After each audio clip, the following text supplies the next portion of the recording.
Imagine waking up on a chilly morning in September 2026. You reach for your phone to kill the alarm, but the device in your hand feels different. It is the long-awaited iPhone 18.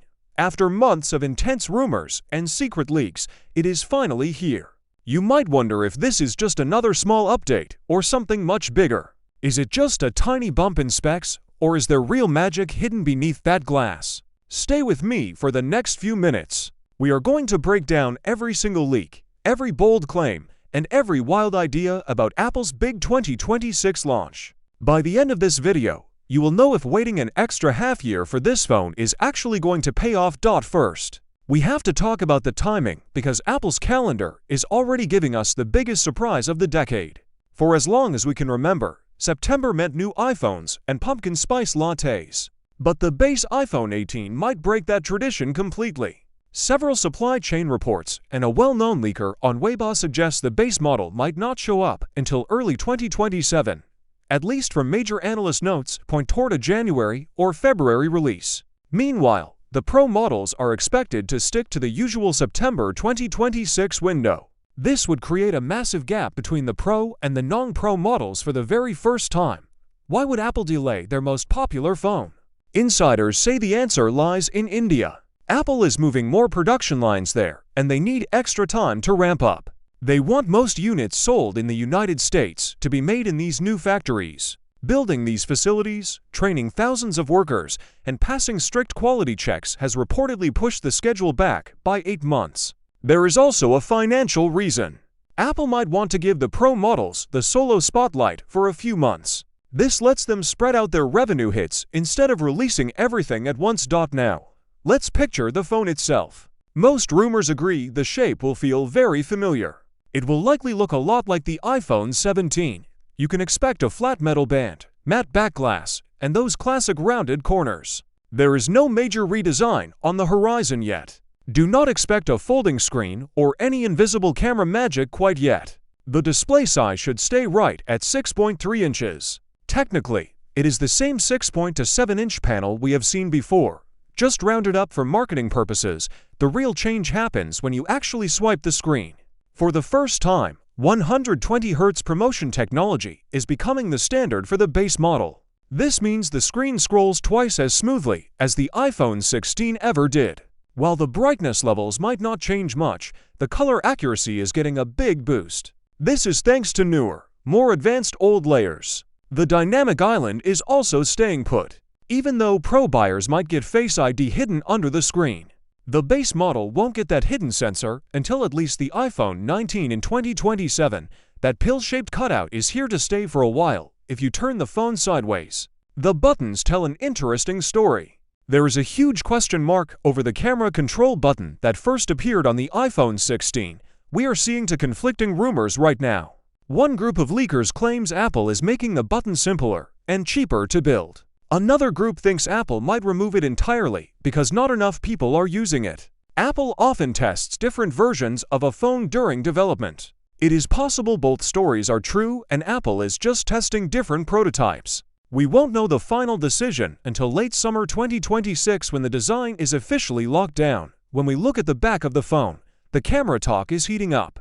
Early gossip isn't focusing on megapixels this time. Instead, it's about who is making the sensors. Sony has been Apple's partner for years, but Samsung is now rumored to win the contract. Samsung has a new stacked image sensor that is very impressive. It puts the logic layer directly under the pixels. This shortens the path that data has to travel. For you, that means faster readout speeds and much quicker shot-to-shot times. It is perfect for action shots and burst photos. Interestingly, the equipment for these sensors is already being sent to Samsung's factory in Taylor, Texas, if they stay on schedule. The iPhone 18 could feature the first American-made Samsung camera sensor. The performance side of things is where it gets really technical, but the benefits are simple. The new chip will be called the A20. For the first time, every version of the iPhone 18 will use a 2-nanometer process. Think of these nanometers like lanes on a highway.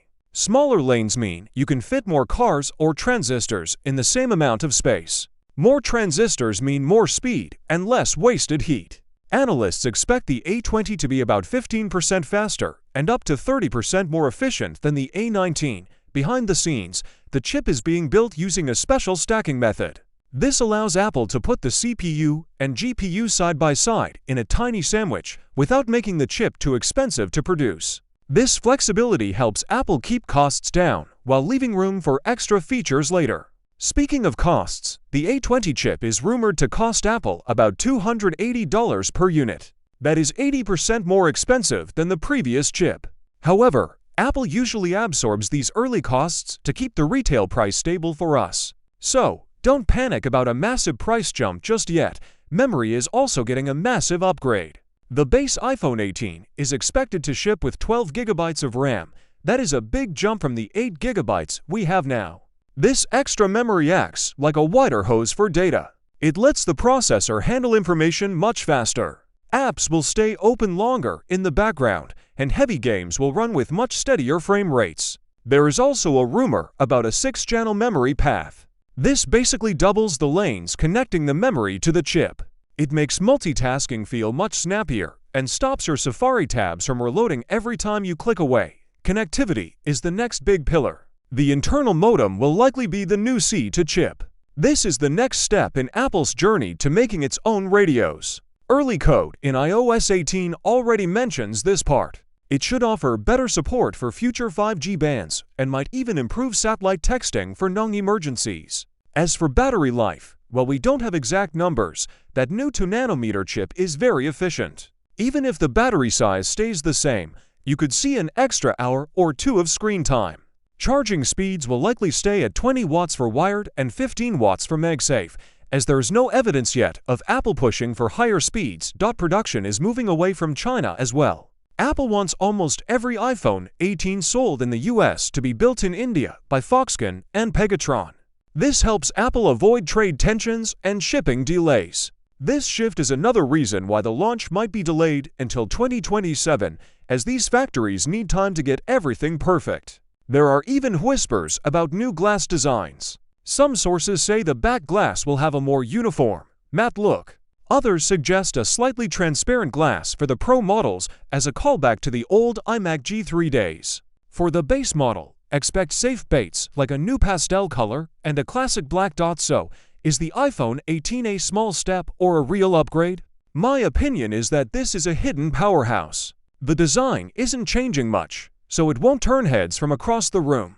But the upgrades under the hood are massive. A 2nm chip, 12 GB of RAM, and a 120Hz screen are features you will feel every single day. If your current phone is still working well, waiting until early 2027 for these features is a very smart move. However, if your battery is dying by noon, getting an iPhone 17 on sale might be the more practical choice. If you like the video, subscribe, share the video, and hit the bell icon.